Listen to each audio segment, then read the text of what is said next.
युवक संघ नूतन गृहर भित्तिप्रस्तर स्थापन कले विधायक। गणिया ब्लॉक रासंग पंचायत मालतीपुट नुआसाहीठारे महामयी युवक संघर नूतन गृहर भित्तिप्रस्तर स्थापन होइतिबा जणापड़िछि। ଏହି କାର୍ଯ୍ୟକ୍ରମରେ ମୁଖ୍ୟ ଅତିଥି ଭାବେ ଦଶପଲ୍ଲା ବିଧାୟକ ରମେଶ ଚନ୍ଦ୍ର ବେହେରା ଯୋଗ ଦେଇଥିବା ବେଳେ ସମ୍ମାନିତ ଅତିଥି ଭାବେ ପୂର୍ବତନ ବ୍ଲକ ଅଧ୍ୟକ୍ଷ ଶେଷଦେବ ସ୍ୱାଇଁ, ପୂର୍ବତନ ବ୍ଲକ ଅଧ୍ୟକ୍ଷ ସଦାଶିବ ମିଶ୍ର, ଜିଲ୍ଲା ପରିଷଦ ସଭ୍ୟ ନରେଶ କୁମାର ବେହେରା, ସାମାଜିକ କର୍ମୀ ପଙ୍କଜ କୁମାର ସାହୁ ପ୍ରମୁଖ ଉପସ୍ଥିତ ରହିଥିଲେ। ଯୁବକ ସଂଘର ସଦସ୍ୟମାନେ ଖୋଳ କୀର୍ତ୍ତନ କରି ବିଧାୟକଙ୍କୁ ପାଛୋଟି ନେଇଥିଲେ।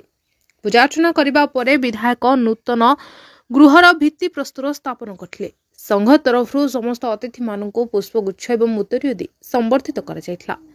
आयोजित सभारे समस्त सदस्य माने एकत्रित होई संघीय मनोवृत्ति नै एकाठी रहिबाकू विधायक परामर्श देबा सहित खूब कम समय भितरे उक्त गृह निर्माण कार्य संपूर्ण करिवे बोली प्रतिश्रुति दैथिले।